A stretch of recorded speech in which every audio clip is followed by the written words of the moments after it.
sepeli na fachi beton. Motombo la maboko likolo bona.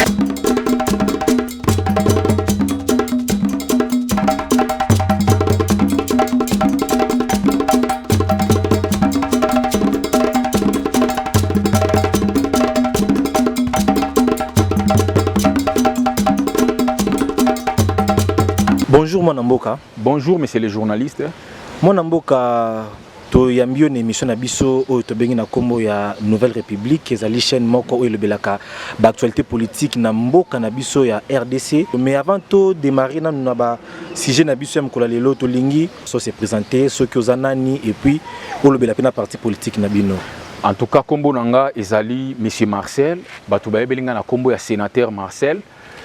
Alors, Nazali, Congolais de père et de mère, patriote encore, au Tolobelaka toujours, au Italie, intérêt en Boka Nabiso Congo.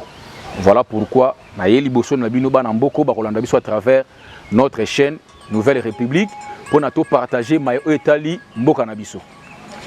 Merci Mingi mon Mboka Marcel, Toyambio Malamu. En tout cas, avant tout kota na vif du sujet, Tozalaka na mutuna totunaka Ozali ya Liboso, Boni, santé, politique ya mboka ya Congo RDC. En tout cas RDC ezali na phase nango ya phase déterminante na yango parce que lelo bana mboka nyonso bazo kinde maponami pona kupuna ba dirigeant ya sika.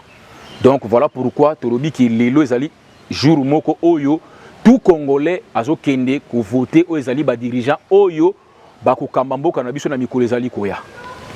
Tout à fait, tozali na maponomi ezali lelo le 20 oyo seni et pesa ki ba congolais nyonso opportunité ya bato bazwa ki ba carte électeur ba oyebe ba kina ba oyebe ba kité ba se présenter na ba bureau de vote pour na ko voter ba dans mokonzi oyo mutuna mutamoni aza mokonzi ya choix na ye mais tolingi toyeba na mutuna na biso ya liboso tozoyo ka par-ci par là na ba etando ike na ba réseaux sociaux bazali koyebisa biso ke bisika ebele élection ezoleka na mabe makasi organisation penda eza échec non seulement organisation tozoyoka ke batu ya seni o bazosalisa ba organisation ya élection oyo bazali ko imposer ba électeur ba voter batu na bango c'est comme si déjà baleki mbongo ya ba kondi mususu ba président candidat mususu déjà baleki ba mbongo ya ba papa wana batu wana nyonso ezopesa moi pasi koyoka ke non Litouana ya ko imposer batu ba voter batu na bango. Est-ce que ezali makambo solo to ezali lokuta? D'abord d'entrée de jeunes na koloba ba élection ezali devoir moro civique à tout citoyen à kindaka devant ba urne après 5 ans pour na kopona ba dirigeant ya sika comme toujours monango lelo na kati ya mboka na biso. Mais je pense que lelo oyo tomoni la CENI qui est l'organe habilité pour organiser les élections, qui est censé aussi organiser de bonnes élections. Mais malheureusement, selon les informations qui nous viennent de partout, tout le monde a la CENI, Yendazali à la base, il y a des ordres Oezo Salama dans différentes provinces, notamment à Kananga, Toyoki na Lubumbashi, Toyoki pe na Ituri. Comme quoi, certains chefs de centre veulent imposer aux électeurs leurs candidats de choix. Voilà pourquoi nous avons dénoncé Eloko Wana. Tu sais déjà qu'en amont, beaucoup de candidats en perte de vitesse, notamment Katumbi, à Tchakimbon Webele en G, pour nous la conscience, il y a certains Congolais naïfs, et puis pour nous manipuler les résultats à niveau de CENI. Voilà pourquoi nous avons interpellé Kondi, Mekampe, dirigeance, pour mettre fin à la situation Wana. Nous avons eu des informations comme quoi, à niveau de Kananga, l'électeur à côté de centre et le chef du centre lui impose son candidat Oyo Alieli Mbongo. Voilà pourquoi moi je demanderai aux autorités militaires de mettre la main à ces imposteurs. Il y a peuple congolais qui a voté pour dirigeant. Mais comment on a des ordres à niveau de CENI électeurs ba voter batu ya choix na bango te ba imposer bango gouvernement et prévoyait qui situation wana te que ba makama bongo ko salema pour to comme na étape auto kominango o lelo problème ezali ya gouvernement te la CENI c'est un organe ou ezali indépendant C'est la CENI qui devait organiser de bonnes élections. Kocha bato ba na moralité à malamu. Non bato o bazo teka conscience na bango à cause ya mbongo. Kasi yango to senga intervention gouvernement ko déployer ba militaire soit ba policier partout afin que désordre ezalate poneti na Ituri ezaka ka désordre te que ya ki sopendinga ni tozo mona ki ba machine ba pandi ba machine ya ko panza.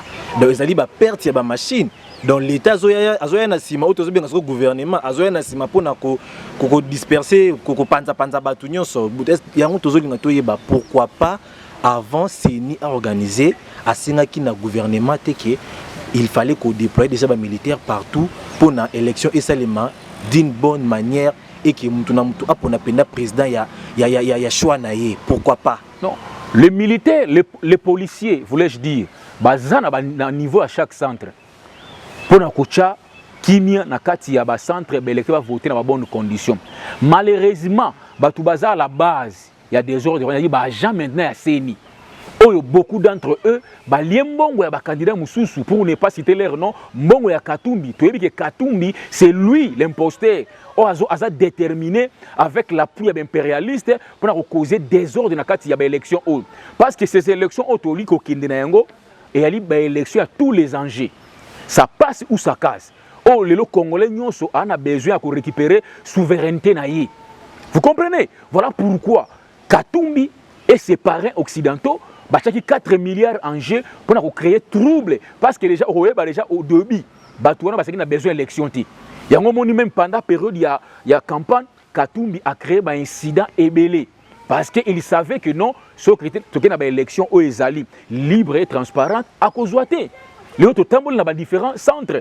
Comment les peuples congolais à l'unanimité va porter choix na candidat numéro 20.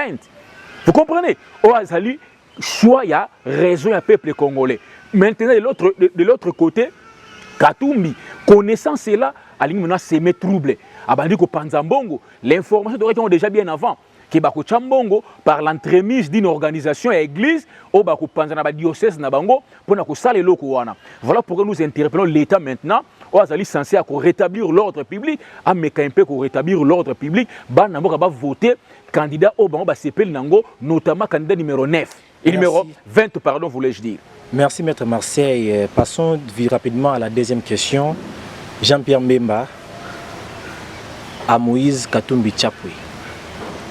Tozalaki biso nyonso branché na ba etandoyeke na biso toyokaki oyo Jean-Pierre Mbemba amekaki un peu ko révéler na ba congolais nyonso na niveau ya chaîne oyo chaîne na monene ya RDC tolingi ba révélation wana est-ce que ezalaki kaka te pona ko salir kombo ya Moïse Katumbi Chapwe ou bien ezali pena makambo ya solo parce que koyoka ministre de défense azoloba ki bazana ba preuve ya ba tentative oyo ezouta na niveau ya Union européenne pour na ko pirater serveur na biso ya CENI enfin ba triquer ba résultat et puis en parlant de ça na makambo tali nationalité niveau mokonzi ya ministre plutôt ya défense a meki ko insister sur yango que non il n'est pas congolais à tous les niveaux.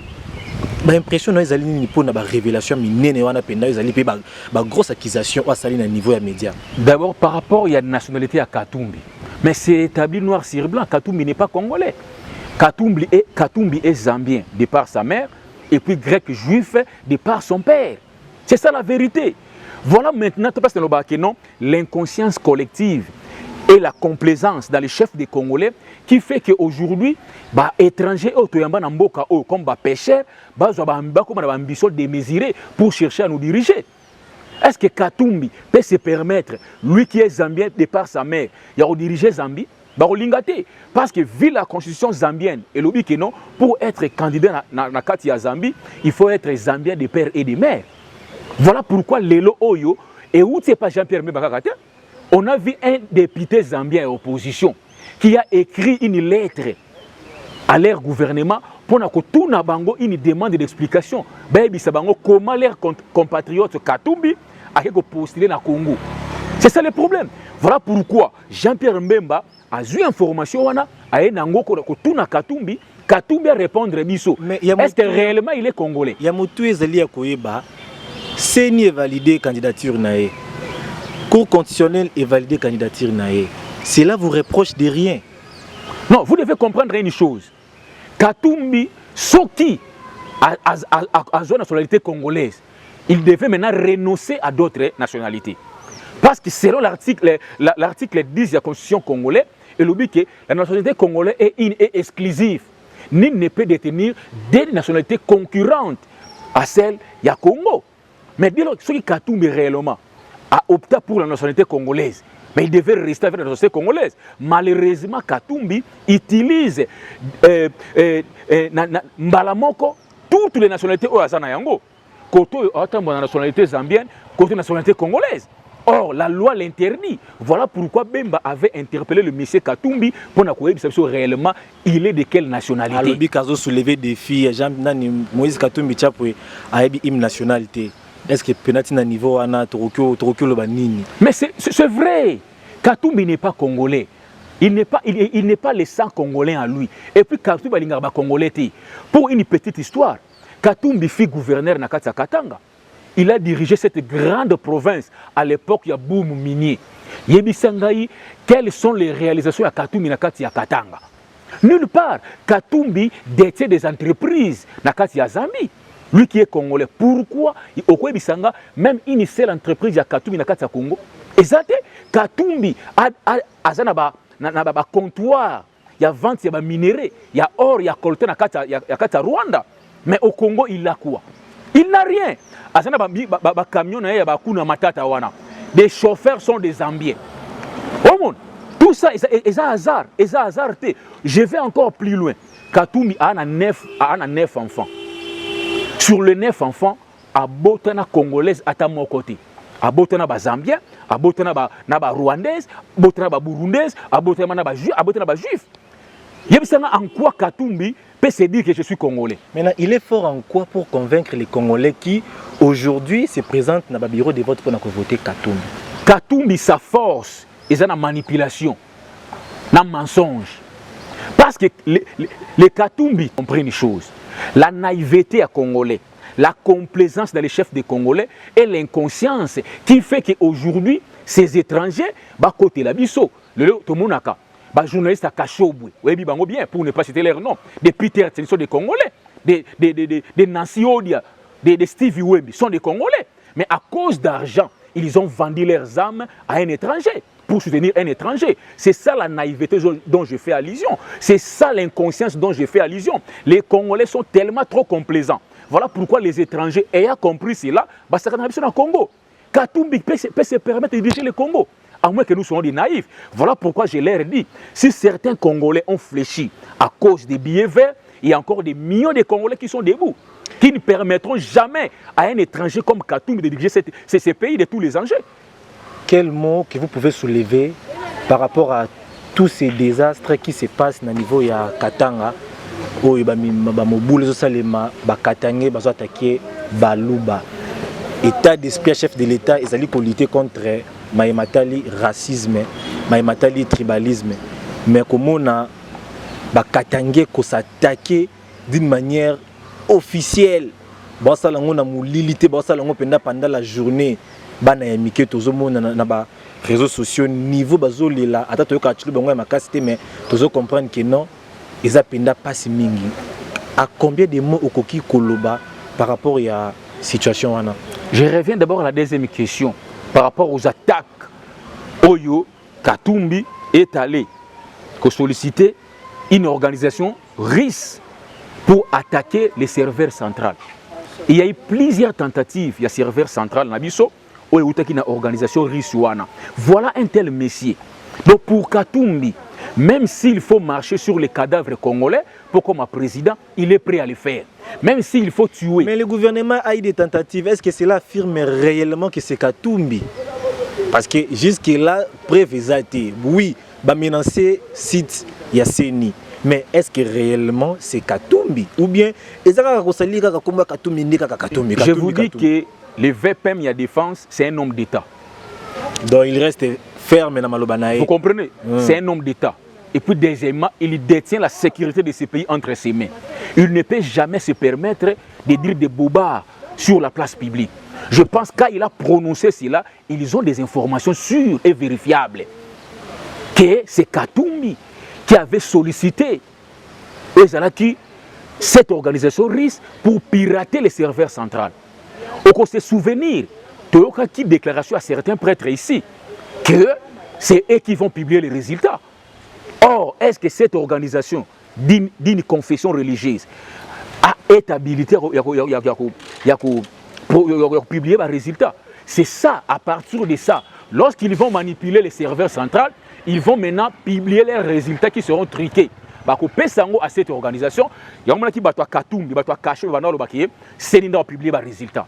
Voilà cette inconscience-là. Est-ce que la Sénéco, c'est une organisation qui est habilitée à publier les résultats? Voilà un peu qui vous la cause comme on dit d'abord la politique moi je pense que Bemba détient beaucoup d'informations quant à ça, mais qui beaucoup de tentatives et échoué. Tout le monde qui a l'Union européenne a prêté main forte toujours en ce sens. Elle a côté matériel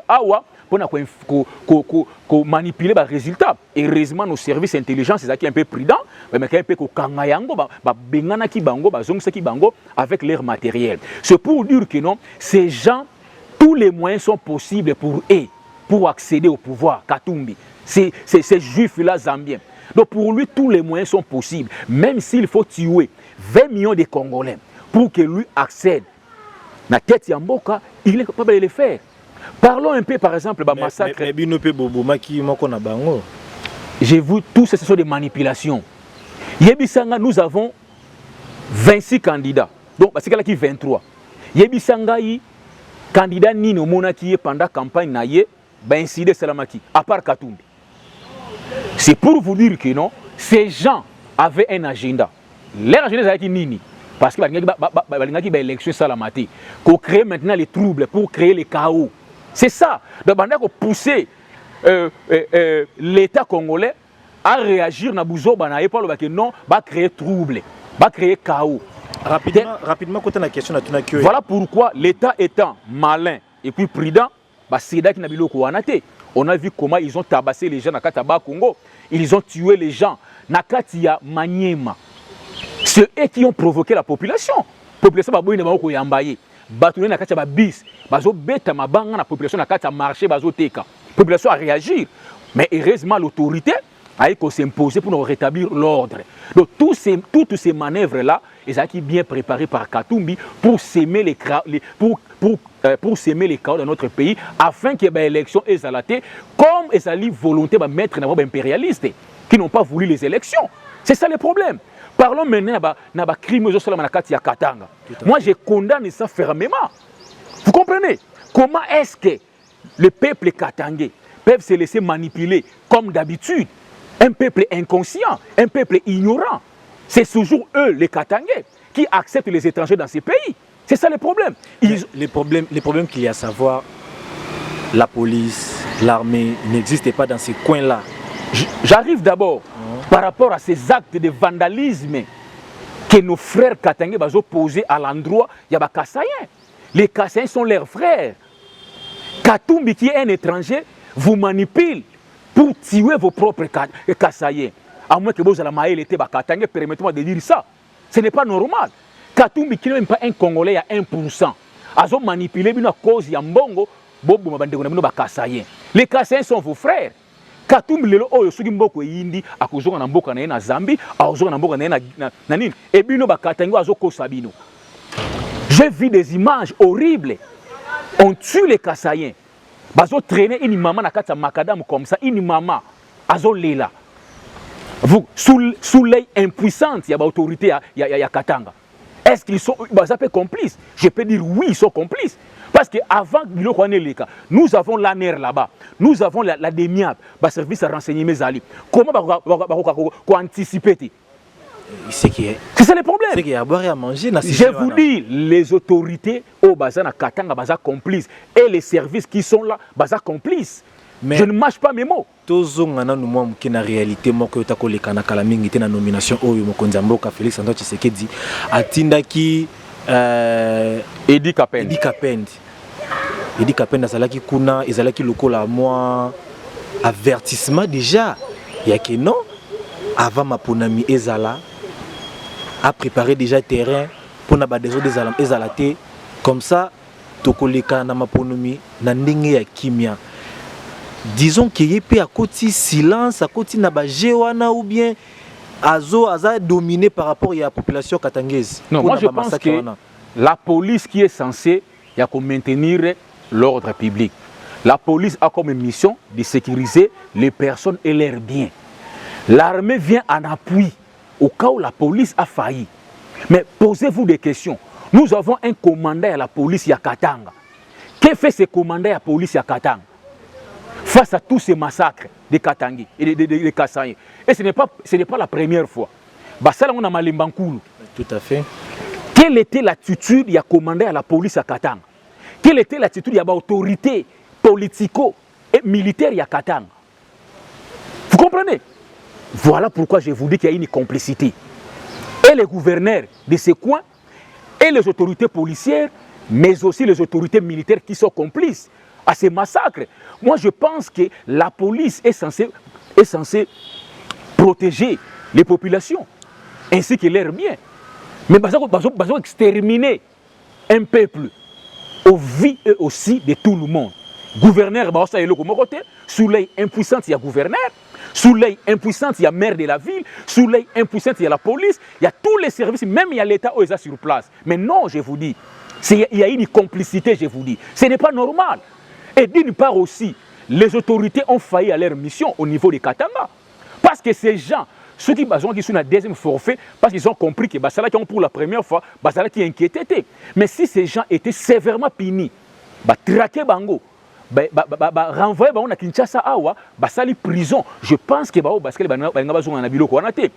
et il fallait aussi les gouvernements au niveau de la justice à diligenter l'enquête pour et les commanditaires, mais la justice est absente comme si la justice est qu'elle est en campagne. C'est ça le problème. Moi je pense que nous devons aimer ces pays. Malheureusement, beaucoup de ces collaborateurs qui travaillent avec les chefs d'État, ils font le jeu de l'ennemi au niveau de la justice, au niveau de l'armée, les trahisons de trop au niveau de l'armée. Vous comprenez? Parlons de la trahison. Aujourd'hui, il y a presque maponami oyo tozomona oyo presque partout tout le monde qui bango na moment ya campagne bazwa ki elongi ya mokonzi ya mboka ozali Félix Antoine Tshisekedi bazo tiaye partout na ba affiche. Na ba bâche, bon, donc ils sont presque partout. Na kota la comportement wana tolinga ki un peu to mituna pe bata population bazo yibisa biso ki bato ebele tozo yiba bango te soki ba uti wapi. C'est comme si eza bato oyo Moïse Katumbi, si on peut se dire, soit bato msusu ya opposition ba aligner bango kaka bongo vu ki ba yebi ki ba ko échouer na ba élection. Mais bandimi batu na bango batia elongi ya patrimoine surtout ko bengo patrimoine mwana mboka Félix Antoine Tshisekedi comme ça bakoke na maponomi baponi bango na Assemblée nationale tokoya koyoka ke mention contre le président de la République, mention contre le président de la République. Mais en réalité moment campagne azaki na elongi ya président mais tokomi na Assemblée et komi contre le président de la République. Est-ce que état d'esprit wana mokonzi mboka azalaki penda souplete pona koyeba batuna erazo aligné ayeba ke no oza batunanga. Problème est chef de l'État. Problème est allié à un regroupement politique. Le chef de l'État appartient à un regroupement politique l'Union sacrée. L'Union sacrée est constituée de différents regroupements politiques et partis politiques. Ce sont eux qui sont habilités à effiger à chef de l'État. Mais malheureusement, comme tu viens de le dire, il y a certaines personnes en opposition, tous ces ils déjà sondage. Tu te dis Katumbiste, mais prends le courage à effiger Katumbi Tchanani Nayo. Pourquoi je suis effiger à Félix Ocha? Parce que yebi que sauf qu'il y a une élection Katumbi a kozouate. Peuple a comme déjà mature. Vous comprenez? Allez, sur votre photo à Katumbi Nayo. Peuple a sanctionné au kozouate. Voilà pourquoi beaucoup d'entre eux baboy coaché le Katumbi. Même au niveau de Katanga, il y a des députés ensemble, Bachelon Félix Tshisekedi. Il y a un moment qui travaille en amont pour que peuple qui votait. Moi, en son temps, j'avais dit, même dans la page Facebook, j'ai essayé à ce peuple voter candidat à IDPS. Je le disais, dans mes émissions, je les rappelle encore aujourd'hui, voter candidat à IDPS, au chef de l'État, majorité. Tobo Kozong a dans Makamo, il y a FCC Cash en son temps. C'est ça le problème. Katumbi, c'est les évêques catholiques, ces mafieux-là, que leur candidat va essuyer les poussières. Voilà pourquoi ils veulent maintenant manipuler une certaine opinion de la population au banon inconscient. Mais moi, je pense que le peuple congolais, tout a yébi. Les oyo, élection, ils allaient vote sanction. Contre les alliés, quand il y a des étrangers, il y a des mboka.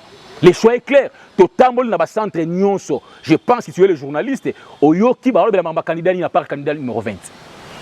Maintenant, ils veulent maintenant créer les chaos à partir de l'Est.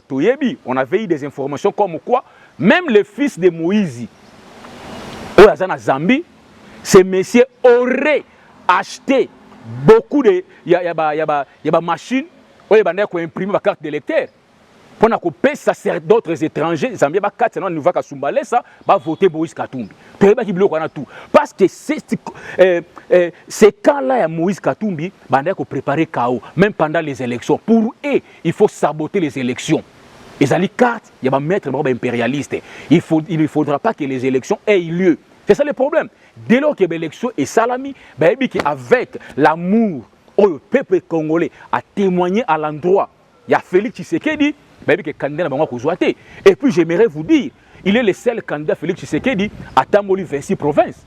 Et tous ces candidats, Katumbi à Tamoli 13 provinces sur les 26. Tant qu'on zoate, non, tant qu'on zoate, il va crier nini na tricherie. C'est ça le problème.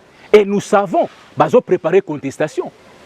Quand on joue à Batou, insensés qu'ils sont, soi-disant intellectuels.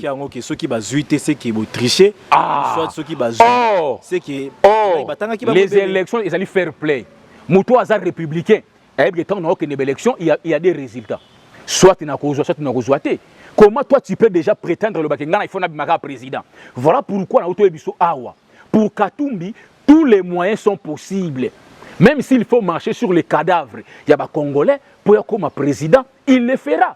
Voilà pourquoi on a Katanga. Donc, il faut que ça, Mokondia, ex-président de la République, Joseph Kabila, tu peux raison d'Engabengakae, Azali, très. Mais il a raison. Moi, j'ai toujours dit, ceux qui déjà moni, Belzébour n'a sa table potane, il faut comprendre où est l'ini. Parce qu'il va vendre la place Imoko. Tant que Kabila, il a un gouverneur à Bengaye, Jida. Mais je vous dis, il faut comprendre Jida Lingolo Banini. Parce que Katumbi, de par son habitude, a Messana toujours qu'on trahir. C'est lui qui trahira toujours. Merci Maître Marcel. Tous les cas, tous les gens qui ont été dans Marmotali, Moïse Katumbi, tous les canaux qui ont été là, tous Lali, tous Lamouki, tout le monde une nouvelle opposition, tout Satanda qui n'a pas été dans le moment de l'élection, pour Nangamba Est, Corneille Nanga. Corneille Nanga a organisé l'élection en 2018. Tout le monde dans le mouvement politico-militaire. Dans la déclaration, le Bimakamou est belé pour la Mamotali RDC. Dans le niveau de Nabino, par rapport à groupe Sika, au mouvement Sika Oyo, qu'on a créé Nabatu Yangambu ya Est. Pour Nabiso, c'est une goutte d'eau dans l'océan. Mais to yebi, banani ba derrière Nanga. Voilà pourquoi je reviens encore pour vous dire que c'est ça l'inconscience de l'homme congolais. On vous manipule pour tuer tes propres frères pour les intérêts des impérialistes. Nanga a sali deuxième version M23. Parce que Tshisekedi a mis dormir les impérialistes. Abimisi bango na sima ya Kagame. Maintenant, il faut passer à Nini. Bazwa maintenant prétexte. Bazwa soi-disant un vrai Congolais, marionnette de son État, batché à la tête d'un mouvement politico-militaire pour se mettre trouble dans la Katamboka. Parce qu'aujourd'hui, pendant 26 ans, pendant plus de 2 décennies, on a vu dans ces pays aucun blanc, aucune organisation internationale qui a Kagame. Rwanda, mais tu sais que dans la Kissi noir sur blanc, implication directe à Rwanda, né à Kagame, il y a un massacre, Oyo, et c'est la partie Est. Tu sais que dans Bimisi le blanc, qui s'est caché derrière le Rwanda, les impérialistes. Maintenant, Soni Wana, on est là, il y a Sonité. Aïbisi Kagame, yo, tiens, nous frères, si va révéler, biso, mais tous on quelques vrais Congolais, marionnettes, pour manipuler encore dans le mouvement Moussoussou politico-militaire qui est AFC, Alliance du fleuve Congo. malheureusement le président a mettre bango déjà en garde. Telle cette complicité. Parce que le Rwanda est asphyxié. L'armée rwandaise est en débandade. Des morts jour pour jour, bazo compter ba morts dans les rangs des militaires rwandais. Par la montée en puissance, il y a l'armée congolaise. Maintenant, le Rwanda, sur le plan militaire, a commis incapable. Il y a qu'à faire face avec l'armée congolaise. Voilà, maintenant, on doit créer encore un autre mouvement. Donc, si on peut dire que Nanga a soutenir le président de Rwanda, Kagame. Rwanda et Nanga, oui. Aza marionnette ya Kagame. Ben, on a Katumbi. Voilà pourquoi Rwanda a porté candidature à Katumbi. Si vous voulez que Nanga a organisé l'élection, Aza Mutakabila, Mutakobimezaka Kabato Kabila, tu sais qu'il y a Bimi. Tu sais qu'il y a Bimi, Nanga Benani Nayamoni qui m'a beleza clarté a commis Sukuna Nabatuya Est et commis côté Aza Susumtuyanani, Yanani ya Kagame. Tout ça, Isaka Kate, Bukobanga ou bien Boza sur Namambozoloba. S'il faut réfléchir, Nanga Wabande Kokumba organe moko ezalaki d'appui à la démocratie locale la CENI. C'est Nanga qui avait publié Félix Tshisekedi comme président de la République en 2018. Bon, posez-vous des questions. Par quelle baguette magique, lui qui n'est pas politicien, n'est-ce pas? Oui. Mais comment Lelo Nanga peut se permettre de créer un mouvement politico-militaire? Pour quel intérêt? Mais Amoni ba dirigeant ya Congo baza na lokoso ya mbongo mingi bazo bomisa batu bazo sala makamweze et donc na batan ba promesse et se réaliser té Nanga. Je me dis mais Rwanda n'est pas Nanga n'est pas politicien. Est-ce que loi epeki si soko zala ki président ya CENI? Voilà pourquoi na webi sayo qu'est-ce qui s'est tramé derrière makamwa Nanga. Ezali synergie. Kabila, Katumbi, Nanga et Kagame. Katumbi na Kabila lisusu na kati ya CGO. Mais c'est grave. Mais le FCC a boya ko pesa candidature na bango pas avec candidat na bango ezali Katumbi. Tolandi bango partout ba soutenir candidature ya Katumbi. FCC. Vous comprenez? Et Nanga a été clair. Nanga a dit biso que non, bazo porter candidature ya Katumbi. Tout le monde il est M23. Ba dit biso va porter candidature ya Katumbi. Au moins coïncidence c'est ça. Ça saute aux yeux papa. Tomoni les Rwandais vivant au Congo, bazo porter candidature à Katumbi. Mais c'est clair, ça saute aux yeux, papa. Et ça, je vais expliquer tout. On comprend maintenant que dans les impérialistes ont compris que Rwanda a commis asphyxié. L'armée rwandaise est commis en lambeaux. C'est ce que la bêtise réglementaire on débat n'amiqué. Maintenant, qu'est-ce qu'il faut faire? Nous devons maintenant créer maintenant un autre mouvement. Vous comprenez? Pour faire maintenant semblant. Le quoi Tshisekedi persiste que le M23 sont des Rwandais. Donc c'est maintenant un Congolais. Mais derrière, il y a appui à l'armée Misato. Nous sommes informés déjà. Il y a appui à l'armée rwandaise, il y a l'armée kenyane, il y a l'armée ougandaise. S'il vous plaît, na politique il y a moi Namboka Félix Antoine Tshisekedi ozali chef de l'État sortant. Est-ce que groupe ou mouvement ou nanga Corneille Nanga créé, est-ce qu'il y a une vie moulaï ou bien nakomona yango kaka boye akokata na ya après 2 ou 3 jours? Na biso que Nanga c'est une souris naine. Ba ko mekata bêtise ata mukolo moko te. Parce que Félix a promettre bango déjà. Ceux qui baza bibali babanda ata lisasi moko ekoya na Congo. Ata lisasi moko ekoya na Goma. Tshisekedi a yebi c'est un homme d'état. A yebi que derrière Nanga il y a Kagame, il y a le président Kenya, il y a Ouganda. Voilà pourquoi il y a ici Bango. So baza mibali. Na oka ki ba aventurier mususu ya John Numbi, sera aza fumeur de chanvre, sera meli diambe lekele na mutu, azo sala ba déclaration moko tapager sa bouzo ba à se cacher dans un trou. Il n'a même pas le courage à courir sur place ya zali pour ba bêtise banine. Lelo to ma biso maponami ko zalate. Boko perturber maponami. Toze la bino. Bobi maso ba mibali. Nanga toze la yo. Vous comprenez? Les fumeurs de chanvre là, M. John Nubito, vous comprendrez que non, Basarana l'État. Je vais dire Bango, Banyangala Katawana. Je crois qu'il communique na Saint-Thérèse. Ou à Monika Mobali, à Mekatali Moko, et Koyana Congo. Voilà. Tokomi na suka émission na biso yango peka ka déjà zalaki motuna ya suka o déjà to monyo souffla ngo mwandambu par rapport ya maloba o ya mokonza mboka lobaki na Saint-Thérèse kuna oyo Mituni, est-ce que le président se sent déjà capable pour à côté de la bataille minée bongo n'engazolo bakakosenga ngona congrès abanaki ko bongama abongami a commis prêt ou bien ça ka intimidation kaka po batu ba voter mingi Tshisekedi tant a joué pouvoir akutaki une armée en lambeaux infiltrée à tous les niveaux. L'œuvre de Kabila, Hippolyte Kanambi, il a fragilisé notre armée au profit à Rwanda. Rwanda, un pays à la dimension de Kimbanseki. Bobo s'en a raté que Tshisekedi Mutaloba que j'ai trouvé une armée bien structurée. Nazoya papa. L'armée peut être structurée sur le plan fonctionnel, mais ça infiltré. Sur le plan organisationnel, mais ça infiltré. C'est ça le problème. Notre armée a été infiltrée à tous les niveaux. On a vu des Rwandais occuper de grandes fonctions au sein de l'armée congolaise. Pacifique Matsunzu, commandant 22e région militaire na Katanga. Gaïtan Kaizi, commandant na Kisangani. Obed. Vous comprenez? C'est la bêtise. Les gens qui n'ont pas de cursus normal, qui n'ont aucune expertise militaire, des caporaux dans l'armée rwandaise, ici au Congo des généraux. C'est ça l'œuvre de Kabila, héritage à Kabila, tiré sur l'armée congolaise. Aujourd'hui, Kunda Batouari, un abruti au commissaire général de l'armée congolaise. C'est une insulte au peuple congolais. C'est ça l'armée que Félix a hérité. Voilà pourquoi Félix, étant un diplomate, étant un fin politicien, avant qu'il n'a pas Mali Malimbi. Tant que la Pongi, il y a la réforme de l'armée. À partir de l'âge de 18 ans, il y a l'académie militaire à Minene, à Israël, aux États-Unis, en Russie. Tant que Bazongi Lelo. Oh, imaginez, Mboka le Congo, ça fait 30 ans, tu as un parachute, un paracommando. 30 ans, yango. L'œuvre de Kabila.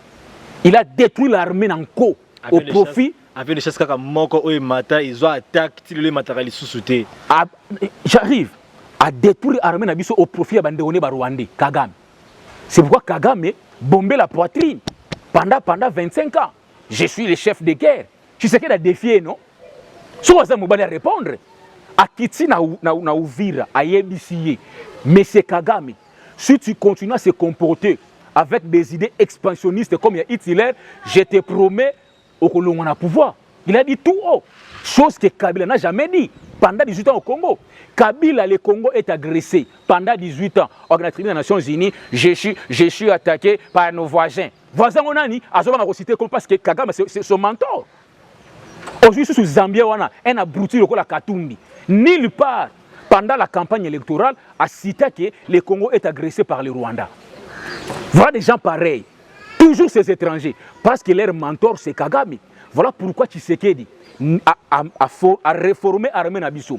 L'armée congolaise est comme une armée forte et dissuasive. Nous avons beaucoup de dignité dans l'armée Nabiso. Il y a une assurance à la guerre. L'assurance est la preuve. Nos FARDC ont intervenu dans le Burundi. Vous comprenez? Le président Burundi est victime. Il y a un attentat. C'est nos FARDC, la JR, nous intervenons qui? Il y a un autre qui est Kagame. Si vraiment ça mobali ya solo, tu sais que la tangi na Kombo. Sora mobali, abeta tali sasi moko eko na Goma. Tondi me Kagame za fort.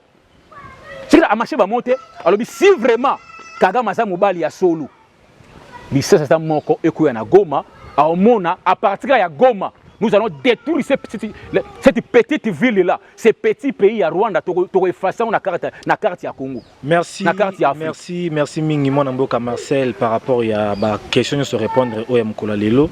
Tout ce pays Mingi, comment on a émission Nabiso, Tebi qui est allé à la soukate. Merci, messieurs les journalistes, je suis toujours disponible pour nous répondre à Mituna, pour nous partager la question de l'ère et la politique à Congo. Parce que l'amour du Congo nous dévore. La Bible nous dit ceci, le seul héritage ou le premier héritage où nous avons péché dans Moutou, ils mabélé na yé. Le Congo ou rien, la patrie ou rien.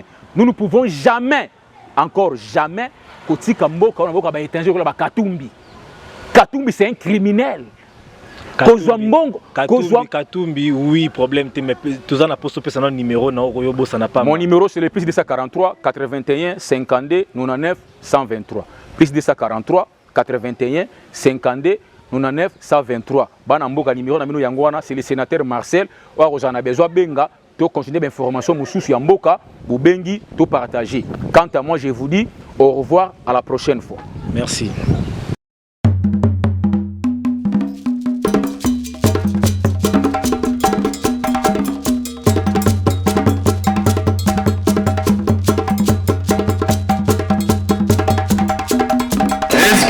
Osepeli na faci beton botombola maboko likolo mpona